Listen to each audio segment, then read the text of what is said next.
नमस्कार, मी मनीषा बोरसे. जनवार्ता बातमीपत्रात आपले स्वागत. पाहूयात पुण्यातील विशेष घडामोडी.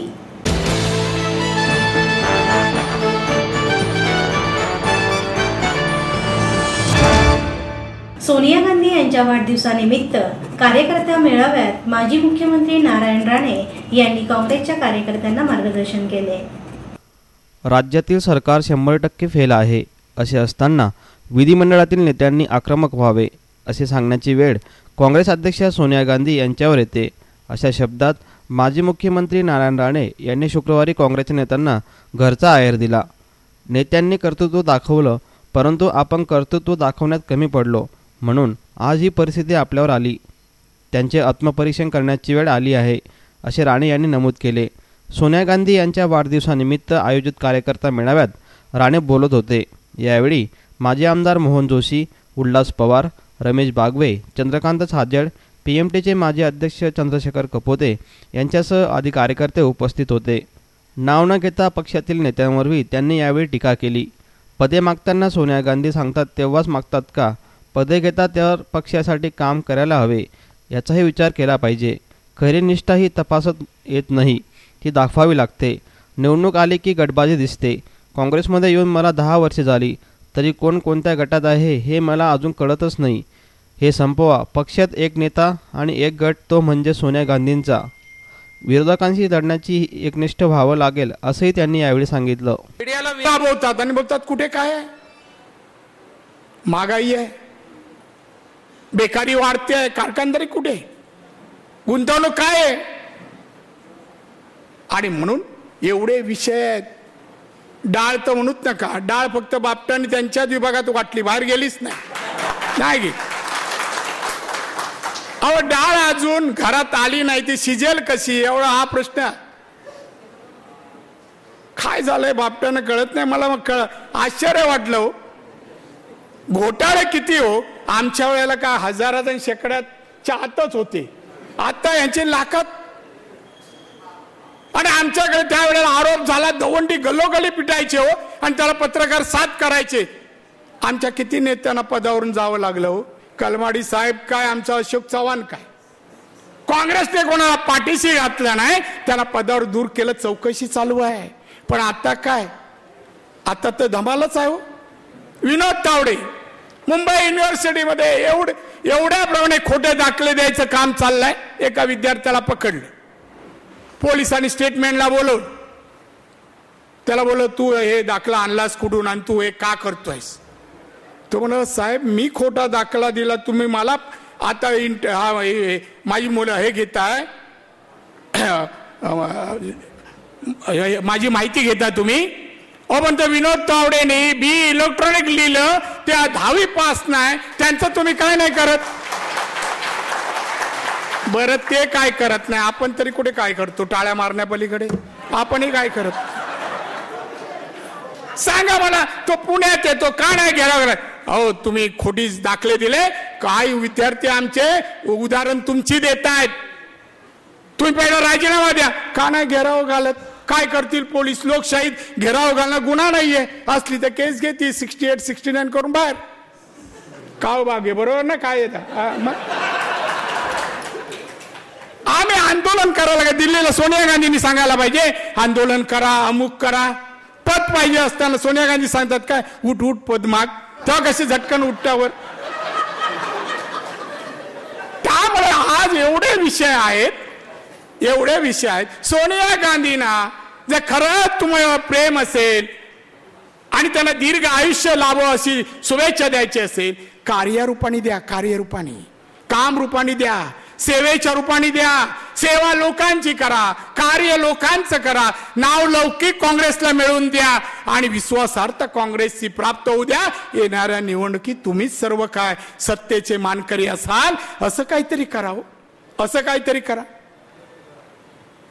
मी मनोरंजनासाठी आलो नाही. मला वाटतं माझे कार्यकर्त्यांना काहीतरी मनातली भावना सांगावी, ते पेटून उठावे. तुम्हीच जर त्या वेळेला 400 वर्षापूर्वी छत्रपती शिवाजी महाराजांच्या वेळेला तुम्ही जर तेव्हा मावळे असता, किती जण घराच्या बाहेर येऊन बोलला असता, महाराज चला तुम्हाला साथ आहे म्हणून. का पहिलं पद मागितलं असतं? सरदार पद देणार काय, अमुक देणार काय? नाही, मी कधी कधी विचार करतो आत्ताची लोक तेव्हा असती तर, स्वातंत्र्याच्या लढ्यात असती तर, काय लोकांनी घरदार ची पर्वा नाही केले हो. आता आम्ही सांगत नाही घर सोडा, आम्ही सांगत नाही तलवार घ्या, आम्ही सांगत नाही फासावर जा. आता कोण नाही जाईल, लोकशाही आहे, स्वातंत्र्य मिळालं. आता तुमचे अधिकार, तुमचा पक्ष हा जर मजबूत करून लोकांची खरी सेवा आणि लोकांना खरंच सबळ करायचं असेल, सुखी आणि समाधानी करायचं असेल, खऱ्या अर्थाने हा महाराष्ट्र छत्रपती शिवाजी महाराज, आंबेडकर, फुले आणि शाहू महाराजांचा बनवायचं असेल, लोककल्याणकारी राज्य बनवायचं असेल तर काँग्रेसची सत्ता यायला पाहिजे, यासाठी प्रयत्न करा.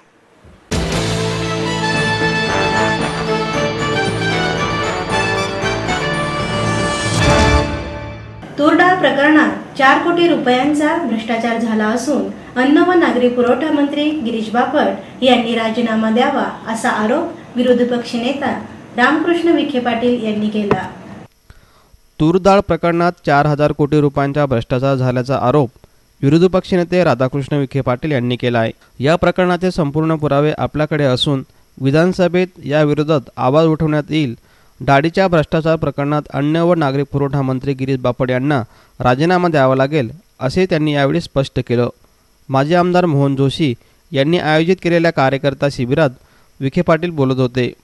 काँग्रेसच्या कार्यकर्त्यांच्या जोरावर पक्षाला पुन्हा सुवर्णवैभव प्राप्त होईल असा विश्वास त्यांनी यावेळी व्यक्त केला. माजी मंत्री हर्षवर्धन पाटील, चंद्रकांत छाजेड, माजी आमदार उल्हास पवार, उपमहापौर आबा बागुल, चंद्रशेखर कपोते, कार्यक्रमाचे संयोजक मोहन जोशी यावेळी उपस्थित होते. सध्या काहीशे नाउमेदीचे वातावरण असले तरी पक्षाला पुन्हा चांगले दिवस निश्चितपणे येतील. याआधी देखील पक्षाने पराभव पाहिला आहे.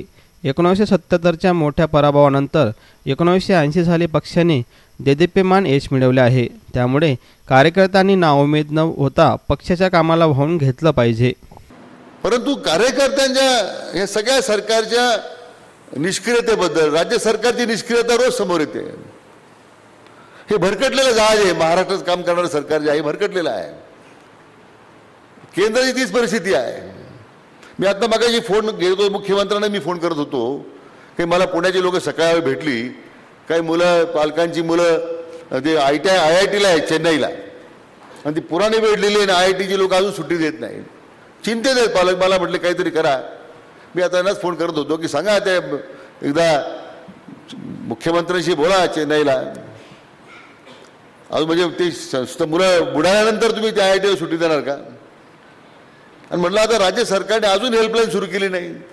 एक हेल्पलाईन सुरू करा ताबडतोब की लोकांनी कोणाशी बोला. मी तर मुख्यमंत्र्यांशी बोलू शकतो कधी, पण प्रत्येकदा मुख्यमंत्र्यांशी बोलू शकणार नाही ना. एक हेल्पलाईन सुरू करा ताबडतोब, लोक कोणाशी संपर्क करावा. इथे पुण्यामध्ये काँग्रेस पक्षानं म्हणजे इथं आपल्या पक्षानं अशा वेळी एखादी हेल्पलाईन सुरू करायला पाहिजे. ती लोकांना लगेच भावते की हा पक्ष लोकांसाठी काम करणार आहे. लोकांना माहिती आहे काँग्रेस पक्षाचा इतिहास काय, पण कार्यकर्ते लोकांसाठी उभे राहतात. ही भूमिका आपल्याला या निमित्तानं पुढं आपल्याला घेऊन गेलं पाहिजे. हेल्पलाईन आपण उभी केली, हेल्पलाईन ताबडतोब सुरू केली पाहिजे. अशा ज्या घटना ज्या घडतात, कारण आपण जे आपल्याला जे कनेक्ट व्हायचं आहे ते आजच्या तरुण पिढीशी कनेक्ट व्हायचं आहे की ज्यांना इतिहासाचा काही संबंध नाही. त्यांना 125 वर्षाची पक्षाची परंपरा माहीत नाही. तो रोज त्या सोशल मीडियावर, ते इंटरनेटवर आणि ताज्या घटनेच्या वर आधारित त्याचं तो मन बनवत असतो. आज कार्यकर्त्यांपुढे आव्हान तेच आहे. आम्ही अनेक वर्ष एका चाकोरीतून वाढलेला आहोत, एका विशिष्ट चाकोरीत आम्ही पुढे गेलेला आहोत. आणि आपल्या पक्षामध्ये कोणत्याही पक्षामध्ये ती आहेच ना, हा त्याचा कार्यकर्ता. आपण कोणाचा कार्यकर्ता तर शिकायचो आपल्याला. हा मोहन जोशीचा कार्यकर्ता आहे, हा राधाकृष्ण विखेचा कार्यकर्ता आहे, हा काँग्रेसचा कार्यकर्ता, हे आपल्याला सांगायला लोकांना शिकलं पाहिजे. आपण हे आपल्या पक्षाचं यश आहे. आम्ही जे शिक्के मारून घेतले आमच्यावर, ते शिक्के आता आपण पुसून काँग्रेसचा कार्यकर्ता म्हणून काम करण्याची भूमिका आपल्या सगळ्यांनी घेण्याची आवश्यकता आहे. आपलं कर्तव्य पहिल्यांदा आपण समजून घ्या.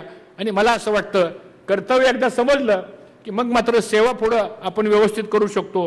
आणि त्यातून त्याग कसा करायचा, आपल्या पक्षाच्या संघटनेच्या वाढीकरता हा सुद्धा विचार मला वाटतं ह्या माध्यमातून करण्याची आवश्यकता आहे. आज खरंच महाराष्ट्रामध्ये आणि देशामधल्या लोकांचा भ्रमनिरास झालेला आहे. राजकीय भाष्य करण्याचं आजचं हे व्यासपीठ नाही आहे, परंतु मला वाटतं की आपण सर्वांनी आता ह्या पद्धतीनं पुढे येण्याची आवश्यकता आहे. आज आपण ह्या कार्यकर्ता शिबिरामध्ये एक संकल्प आपण स्वीकारू की येणाऱ्या 1 वर्षानंतर विखे पाटील साहेब आमच्या पुणे महानगरपालिकेची निवडणूक होणार आहे आणि सगळ्याच महानगरपालिका निवडणुका होणार आहेत. आणि म्हणून मला असं वाटतं की आता आपण सर्वांनी संकल्प घेऊया की पुणे महानगरपालिकेमध्ये काँग्रेसचाच झेंडा हा कसा फडकवला जाईल अशा प्रकारचा निर्णय आपण सर्वांनी करावा. त्यासाठी जी काय मदत लागेल ते आम्ही सर्वजण आपल्याला करायला तयार आहे. आणि कुठेतरी कार्यकर्ता हा मेरिटवर, आता पुन्हा प्रश्न येतो मेरिटची डेफिनेशन काय, माझ्या जवळचा आहे तो मेरिट का, माझ्या गाडीत बसतो का तो मेरिट का, माझा जय जयकार करतो म्हणून ते मेरिट, हा सगळा विषय मला वाटतं नाही म्हणलं तरी आपल्याला पुढे थोडंसं खोलात जाऊन विचार करावा लागणार आहे. पण आज खरंच लोकांची मानसिकता ही काँग्रेसच्या विचाराशी बांधिलकी आहे आणि मला वाटतं तोच निर्णय येणाऱ्या पुढच्या काळामध्ये आपण करण्याची आवश्यकता आहे. बोलण्यासारखे बरेच विषय आहेत, परंतु 1-2 कार्यक्रमाला जायची घाई असल्यामुळं मी पुन्हा एकदा मोहनदादा जोशी आपलं मनापासून अभिनंदन करतो. आपण सातत्यानं या अशा प्रकारचे सप्ताह आपण 11 वर्ष चालवले, पुढे असेच चालतील. आणि ही सगळी जर आपण कार्यक्रम पत्रिका जर बघितली तर मला वाटतं खऱ्या अर्थानं अशा प्रकारचे वाढदिवस हे सार्वजनिक स्वरूपामध्ये पक्ष संघटनेच्या वाढीकरता आणि नव्या पिढीला घडवण्याकरता एक व्यासपीठ आपण निर्माण केलं, त्याबद्दल पुन्हा एकदा आपलं मनापासून आभार मानतो. आपणा सर्वांना शुभेच्छा देतो. दिवसभर आज आपण बसून अनेक चांगले वक्ते आज इथं आपल्यासमोर मार्गदर्शन करणार आहेत, इंटरॅक्शन आपल्याशी करणार आहेत. आणि इथून बाहेर पडल्यानंतर प्रत्येकाने रोज किमान 100 माणसाला जरी काँग्रेसचा विचार पटवण्याचा प्रयत्न केला तर मला वाटतं महापालिकाच काय पण दिल्लीच्या लोकसभेवर सुद्धा काँग्रेसचा झेंडा फडकल्याशिवाय राहणार नाही. हा विचार घेऊन आपण पुढे वाटचाल करूया, एवढंच या निमित्तानं सांगतो आणि माझे 2 शब्द संपवतो. जय हिंद, जय महाराष्ट्र.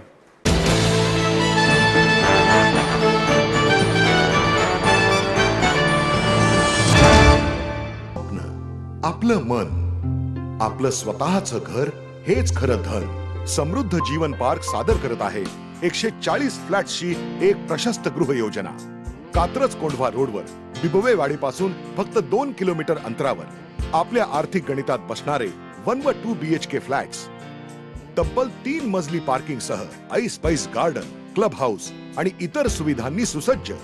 बुकिंग साठी संपर्क 9850937373 9850947373. समृद्ध जीवन, नांदी सौभाग्याची, सुरुवात प्रगतीची. आई वडिलांनी पै जमवून मला शिकवण्याचा निर्णय घेतलेला कळत होता. माझ्या उच्च शिक्षणासाठी त्यांनी मला कायमचा आधार मिळवून दिला होता. त्यांनी स्वतःसाठी कधीच काही केलं नाही, पण माझ्यासाठी Samruddha Jeevan multistate multipurpose cooperative society limited. गुंतवणूक भावनांची, आनंद लक्षावधीचा. Samruddha Jeevan multistate multipurpose cooperative society limited. माहेर सोडून सासरी आले. इथेही प्रेमाची, मायेची माणसं होती, पण माझं भविष्य सुरक्षित आहे याचा आनंद, आत्मविश्वास वाढवणारा होता. Samruddha Jeevan multistate multipurpose cooperative society limited. गुंतवणूक भावनांची, आनंद लक्षावधीचा. Samruddha Jeevan multistate multipurpose cooperative society limited.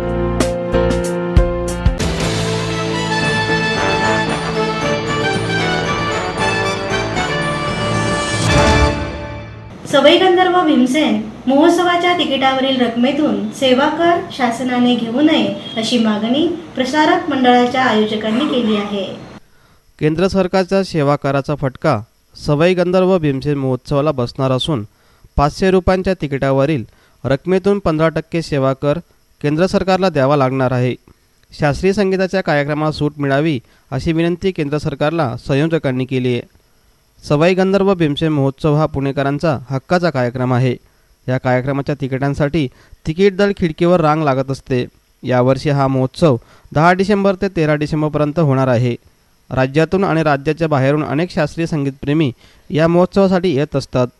केंद्र सरकारने या कार्यक्रमाला सेवा करातून सोडले नसून 500 रुपयांवरील तिकिटांमधून 14.5% सेवा कर आणि 5% स्वच्छ भारत मिशन या नावाखाली ही रक्कम तिकिटातून केंद्र सरकारला द्यावी लागणार आहे. पण अनेक वर्षापासून सुरू असणाऱ्या कार्यक्रमाला विशेष महत्त्व आहे, त्यामुळे या महोत्सवाला यातून सूट मिळावी अशी विनंती आर्य प्रसारक मंडळाचे कार्याध्यक्ष श्रीनिवास जोशी आणि खासदार अनिल शिरोळे यांनी केली आहे. यावर्षी जून महिन्यापासून केंद्र सरकारने 500 रुपयावरील तिकीट्सवर 14% सेवा कर आणि 0.5% स्वच्छ भारत सेस लोकांकडून घेणं अनिवार्य केलेलं आहे. तो घेऊन तसेच्या तसे ती रक्कम केंद्र सरकारकडे द्यायची आहे. तर शास्त्रीय संगीताच्या कार्यक्रमांना तरी यातून सूट मिळावी अशा अर्थाचं एक निवेदन आम्ही तयार केलं आहे आणि पुण्याचे खासदार श्रीमान अनिल शिरोळे यांनी प्रत्यक्ष भेट घेऊन केंद्रीय अर्थमंत्री अरुण जेटली यांना ते दिलेलं आहे. त्यांच्याकडून सकारात्मक प्रतिसाद यावा अशी आमची आशा आहे.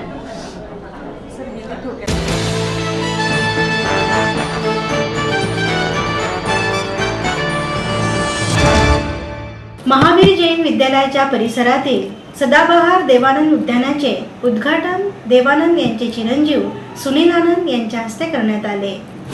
रुपेरी पडद्यावरचा सदाबहार चिरंतन देव आनंद अवघ्या विशीत असताना पुण्यातल्या फर्ग्युसन जवळच्या टेकडीवर फिरत असल्याच्या आठवणी जुने चित्तरसिक सांगत असतात. आज पुन्हा त्याच टेकडीवर त्यांच्या त्या दुडक्या शैलीतील पावलं तितक्याच उत्साहाने फिरली. अंगावर जॅकेट, भुरभुरते केस आणि बोलण्याची तशीच लकब असे देवदर्शन रसिकांना झालं. या टेकडीवर हिरवे रुपये देण्यात आले असून सदाबहार देव आनंद उद्यानाचं उद्घाटन देव आनंद यांचे चिरंजीव सुनील आनंद यांच्या हस्ते करण्यात आलं. माझे वडील त्यांच्या वयाच्या 19व्या वर्षी पुण्यात आले होते.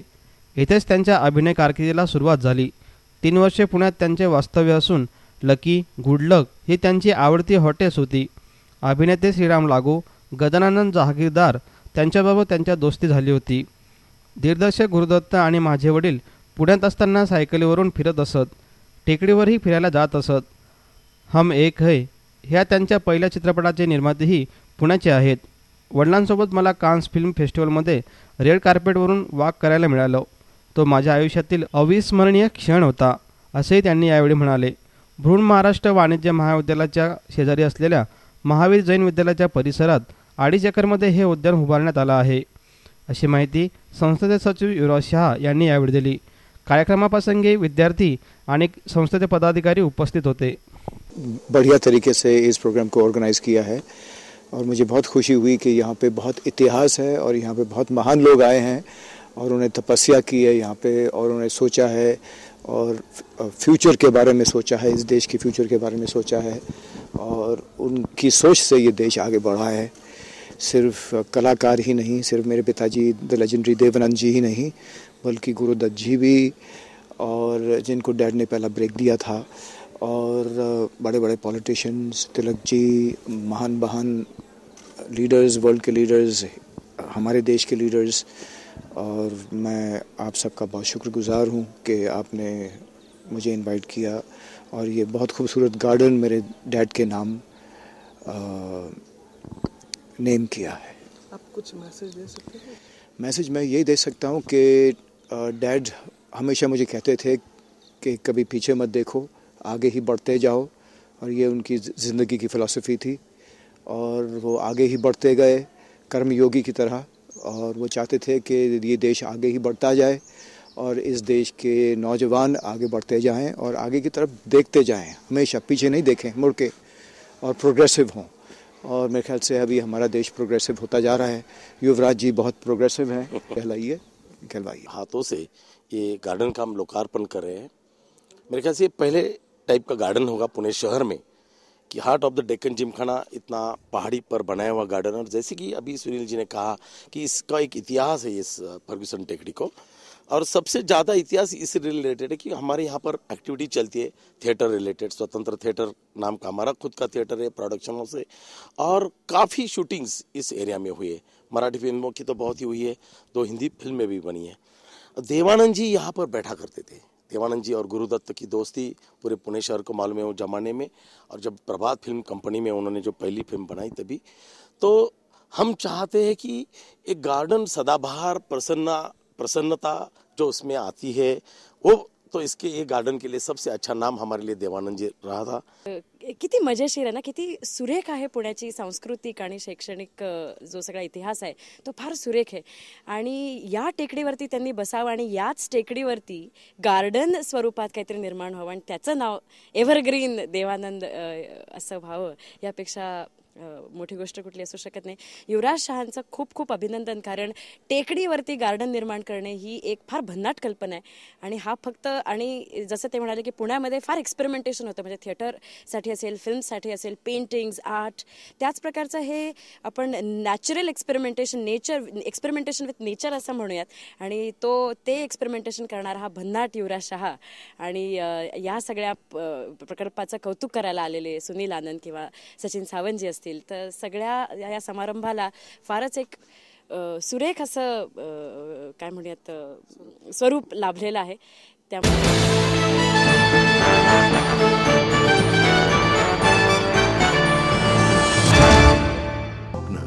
आपलं मन, आपलं स्वतःचं घर हेच खरं धन. समृद्ध जीवन पार्क सादर करत आहे 140 फ्लॅट्सची एक प्रशस्त गृह योजना. कात्रज कोंढवा रोडवर बिबवेवाडीपासून फक्त 2 किलोमीटर अंतरावर आपल्या आर्थिक गणितात बसणारे 1 व 2 BHK फ्लॅट्स. तब्बल 3 मजली पार्किंग सह ऐस गार्डन, क्लब हाऊस आणि इतर सुविधांनी सुसज्ज. बुकिंग साठी संपर्क 9850937373 9850947373. समृद्ध जीवन, नांदी सौभाग्याची, सुरुवात प्रगतीची. आई वडिलांनी पै जमवून मला शिकवण्याचा निर्णय घेतलेला कळत होता. माझ्या उच्च शिक्षणासाठी त्यांनी मला कायमचा आधार मिळवून दिला होता. त्यांनी स्वतःसाठी कधीच काही केलं नाही, पण माझ्यासाठी Samruddha Jeevan multistate multipurpose cooperative society limited. गुंतवणूक भावनांची, आनंद लक्षावधीचा. Samruddha Jeevan multistate multipurpose cooperative society limited. माहेर सोडून सासरी आले. इथेही प्रेमाची, मायेची माणसं होती, पण माझं भविष्य सुरक्षित आहे ह्याचा आनंद, आत्मविश्वास वाढवणारा होता.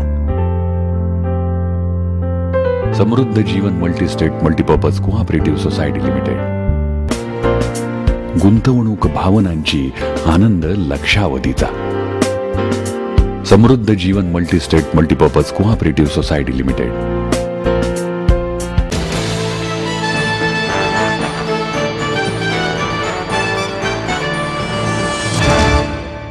संवाद संस्थेच्या वतीने ज्येष्ठ नाटककार गंगाराम गव्हाणकर यांचा सन्मान ज्येष्ठ अभिनेते श्रीकांत मोघे यांच्या हस्ते करण्यात आला. नाटक करण्याचे स्वप्न साकार करण्यासाठी मुंबईपासून जरी सुरुवात केली असली तरी पुणेकरांमुळे कलाकार म्हणून खरी ओळख मिळाली, असे प्रतिपादन ठाण्यातील आगामी अखिल भारतीय मराठी नाट्य संमेलनाचे नवनिर्वाचित अध्यक्ष गंगाराम गावणकर यांनी केलं. संवाद संस्थेचे महाराष्ट्र साहित्य परिषदेत आयोजित केलेल्या सत्कार समारंभात ते बोलत होते. ज्येष्ठ अभिनेते श्रीकांत मोघे, ज्येष्ठ नाट्य समीक्षक डॉक्टर विभा देशपांडे, परिषदेचे कोषाध्यक्ष सुनील महाजन, संवाद संस्थेच्या निकिता मोघे, शिरीष चिटणीस यांच्यासह आदी मान्यवर उपस्थित होते.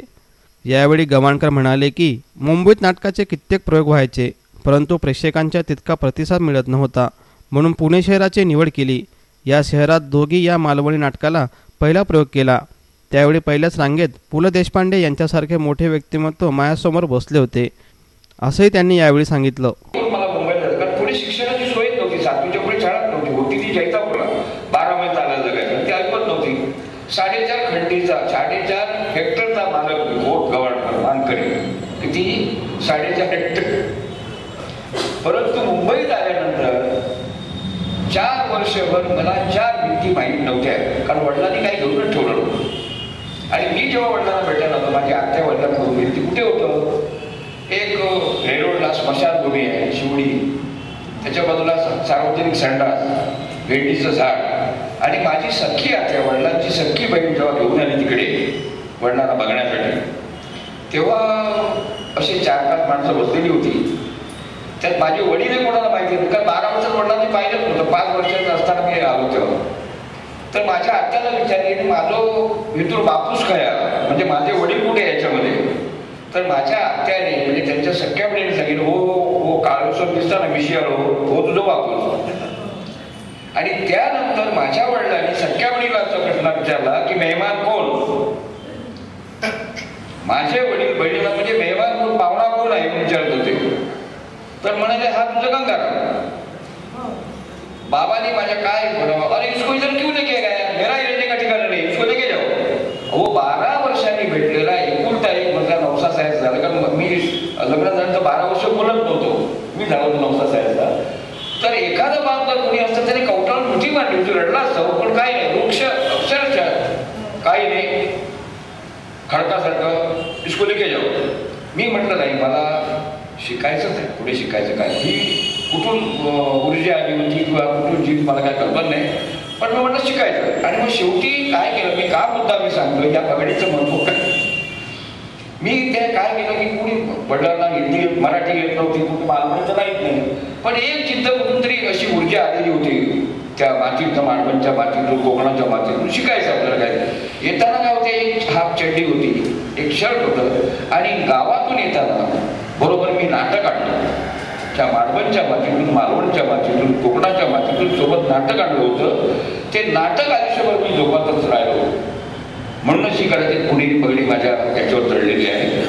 मी काय केलं की वडिलांचं तिथे कामाचे होते ग्रस्त, म्हणजे नोकरी करायचं, पण काय करायचं. बरं मी लहान होतो तेव्हा 17 वर्षाच्या आतमध्ये होतो, सो ते विचारलो. म्हणून त्याने मला काय करावं, विमानतळावर माझ्या आयुष्यातली पहिली मुंबईतली नोकरी विमानतळावर बालमजूर म्हणून 6 निरोधामध्ये मी काय काम करतो. तेव्हा पुरुषांना 12 निरोध होता आणि महिलांना 6 निरोध होता. मला म्हणजे महिलांमध्ये बसवण्यात आलं. आश्चर्य असं आहे की ज्या विमानतळावर मी 6 निरोधावर 1956 साली पहिली नोकरी केली, त्याच विमानतळावरून 1984 साली स्वतःचं नाटक घेऊन मी लंडनला गेलो. हा चमत्कार आहे सगळा, खरोखर चमत्कार आहे. त्याला कारण एकच आहे की ते नाटक मी सोडलं नव्हतं. आणि मगाशी मी म्हणालो की पुणेकरांचे माझ्यावर खूप खूप उपकार आहेत. मी म्हणाले की पहिलं नाटक माझं व्यावसायिक नाटक दोघी.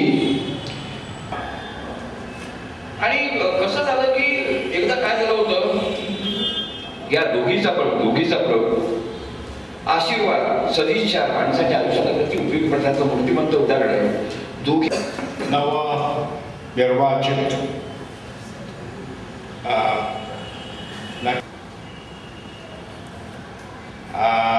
एक विलक्षण योग आहे हो. माझा एक मित्र अशोक काळे, अशोक कुलकर्णी, एअर इंडियाचा, त्यांचं मी केलं. हा योगायोगाचा हे नाटक खरं म्हणजे त्यांचं एकच नाटक मी पाहिले. पण झपाटून जाणं म्हणजे काय आणि बोली भाषेतलं नाटक. म्हणजे आमच्याकडे माझा जन्म सातारा जिल्ह्याचा असल्यामुळे आणि तिथल्या भाषेचं त्या बोली भाषेचं काहीतरी वैशिष्ट्य असतं असं सांगणारं. तर मला असं आठवतं की बोली भाषेचं विलक्षण काहीतरी सामर्थ्य असलेलं असं एक नाटक या नाटकामुळं मला पाहिलं. कोकणातल्या अनेक भाषा खरं म्हणजे भाषेचे विभ्रम यांनी त्यांच्या नाटकातून अत्यंत प्रभुत्वानं मांडलेले आहेत. माझ्याकडे एक फेमस आमची भाषा गीताची नौटंकी कशाला पाहिजे, या विधानाचा निषेध म्हणून महाराष्ट्र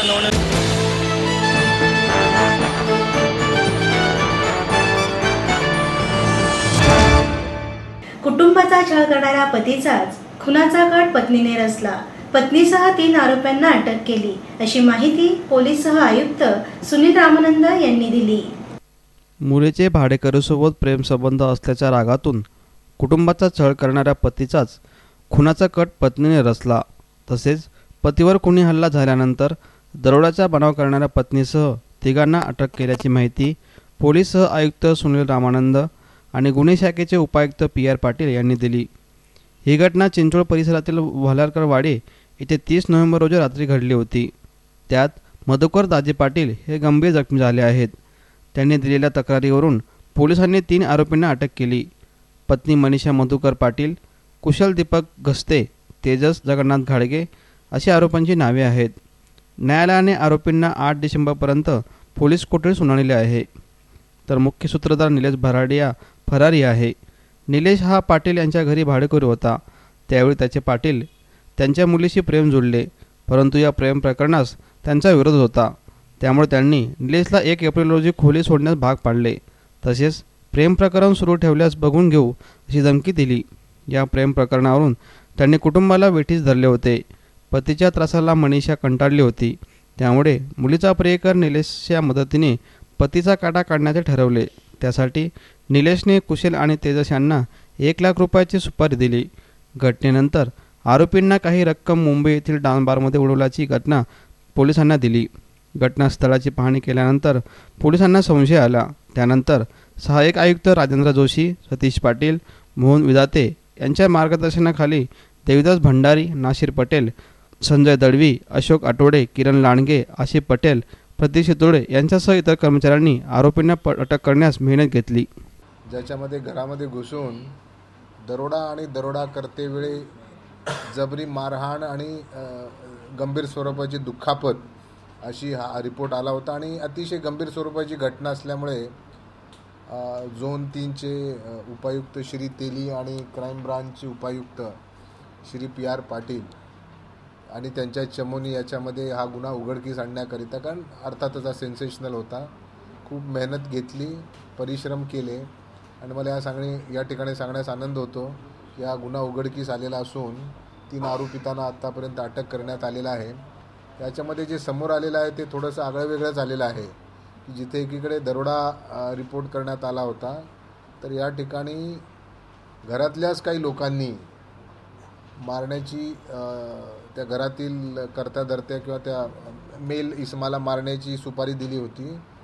आणि अशी वेगळीच घटना समोर येत आहे.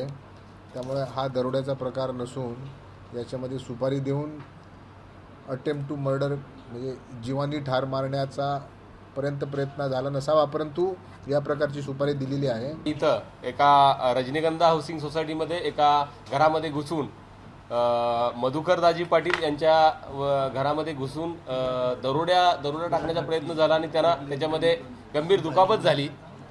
याच्यावरून दरोड्याचा गुन्हा चिंचवड पोलीस स्टेशनला CR नंबर 309/2015 याप्रमाणे दाखल झाला. आणि त्या अनुषंगाने घटनास्थळी झोन 3चे DCP क्राईम हे तातडीनं पोहोचले, पोलीस स्टाफ तातडीनं पोहोचला आणि दरोड्याचा गुन्हा सिटीमध्ये घडला म्हटल्यानंतर शहराचे जॉईंट CP आदरणीय रामानंद सर यांनी सगळ्यांना अत्यंत सगळ्यात ताकदीनिशी कामाला उतरवलं आणि त्या सगळ्यांच्या प्रयत्नांना यश मिळालेलं आहे. हे मधुकर दाजी पाटील जे फिर्यादी आहेत यांच्या पत्नीनंच हा कट रचल्याचं समोर आलेलं आहे. याच्यामध्ये त्यांनी घरामध्ये काही महिन्यापूर्वी राहत असलेला भाडेकरू एक आहे, त्याच्या मदतीनं काही आरोपींना सुपारी दिल्याचं समोर आलेलं आहे.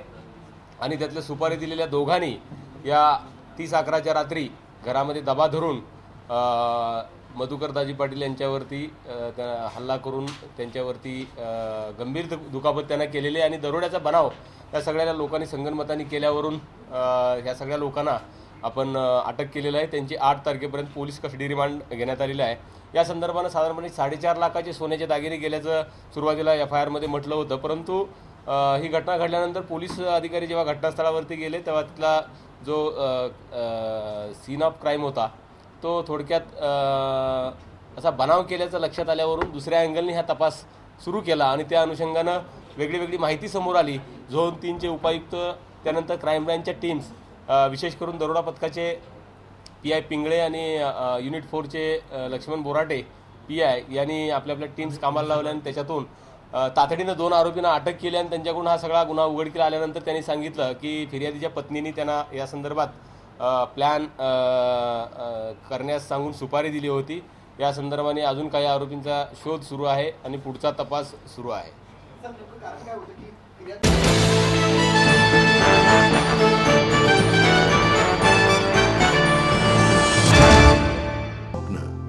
आपलं मन आपलं स्वतःचं घर हेच खरं धन समृद्ध जीवन पार्क सादर करत आहे 140 फ्लॅट्सची एक प्रशस्त गृह योजना.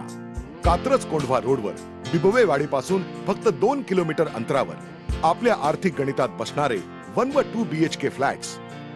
तब्बल 3 मजली पार्किंग सह ऐस पैस गार्डन, क्लब हाऊस आणि इतर सुविधांनी सुसज्ज. बुकिंग साठी संपर्क 9850937373 9850947373. समृद्ध जीवन, नांदी सौभाग्याची, सुरुवात प्रगतीची. आई वडिलांनी पै पै जमवून मला शिकवण्याचा निर्णय घेतलेला कळत होता. माझ्या उच्च शिक्षणासाठी त्यांनी मला कायमचा आधार मिळवून दिला होता. त्यांनी स्वतःसाठी कधीच काही केलं नाही, पण माझ्यासाठी Samruddha Jeevan multistate multipurpose cooperative society limited. गुंतवणूक भावनांची, आनंद लक्षावधीचा. Samruddha Jeevan multistate multipurpose cooperative society limited. माहेर सोडून सासरी आले. इथेही प्रेमाची, मायेची माणसं होती, पण माझं भविष्य सुरक्षित आहे याचा आनंद, आत्मविश्वास वाढवणारा होता. Samruddha Jeevan multistate multipurpose cooperative society limited. गुंतवणूक भावनांची, आनंद लक्षावधीचा. Samruddha Jeevan multistate multipurpose cooperative society limited.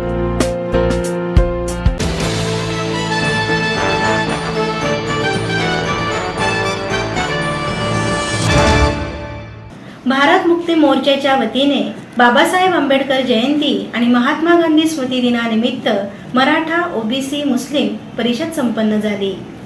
Chhatrapati Shivaji Maharaj मुस्लिम विरोधी नव्हते. मुघल, पोर्तुगीज आणि इंग्रज या सर्वांच्या विरोधात त्यांनी लढाया केल्या होत्या, असे मत श्रीमंत छत्रपती संभाजी महाराज यांनी व्यक्त केलं.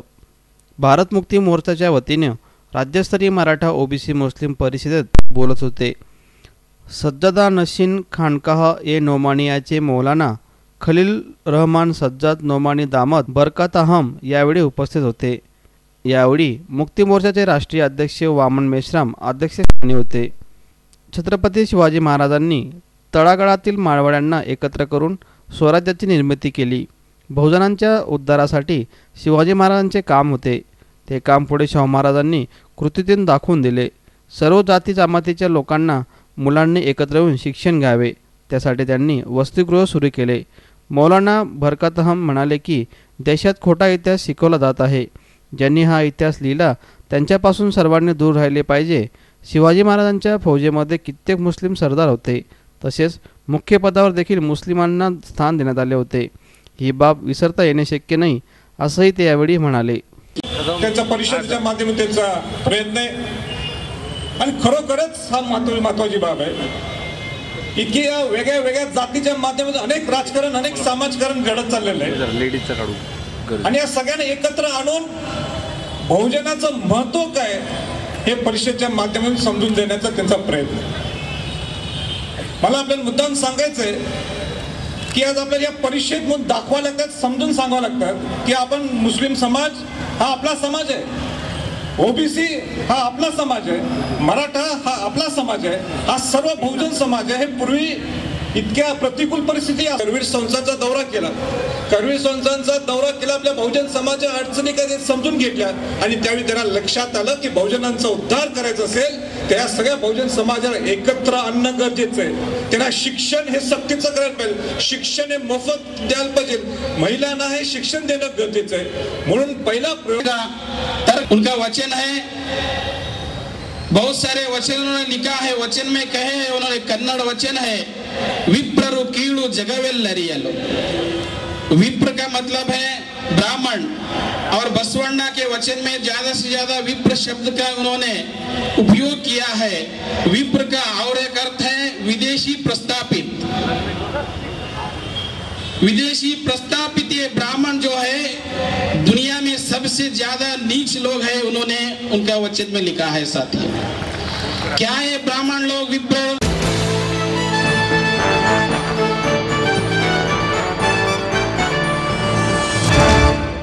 गॅसचा सुरक्षित वापर, गॅसची निर्मिती आणि पुरवठ्यातील नवीन तंत्रज्ञान या विषयावर चर्चा करण्यासाठी गॅस इंडिया परिषद व प्रदर्शन 10 डिसेंबरला आयोजित करण्यात येणार आहे. गॅसचा सुरक्षित वापर, गॅसची निर्मिती व पुरवठ्यातील नवे तंत्रज्ञान याविषयी चर्चा करण्यासाठी येत्या 9 व 10 डिसेंबर रोजी पुण्यात गॅस इंडिया परिषद आयोजित करण्यात आली आहे. यानिमित्त ग्राहकांसाठी खास प्रदर्शनाचे आयोजन करण्यात आलं आहे. महाराष्ट्र नॅचरल गॅसचे व्यवस्थापकीय संचालक AM तांबेकर यांनी पत्रकार परिषदेत माहिती दिली. यावेळी जयसिंह संपत, RT कुलकर्णी उपस्थित होते. परिषदेच्या उद्घाटन प्रसंगी इंद्रप्रस्थ गॅसचे संचालक नरेंद्र कुमार उपस्थित राहणार आहेत.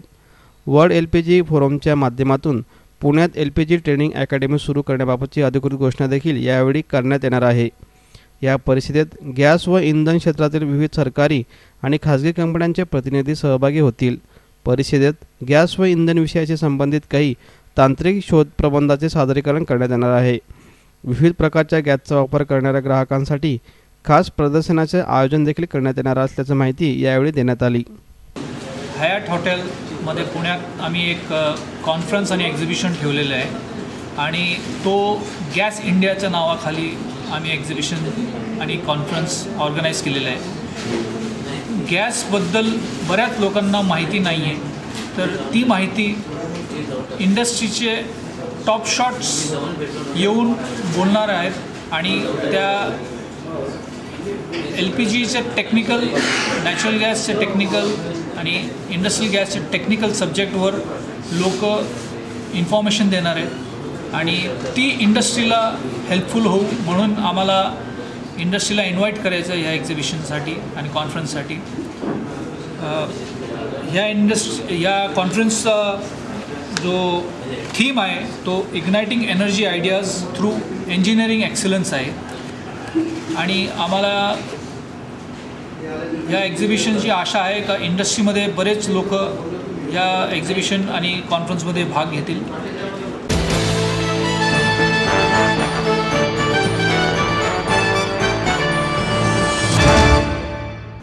याचबरोबर जनवार्ता बातमीपत्र संपले. उद्या पुन्हा भेटू याच वेळी. नमस्कार.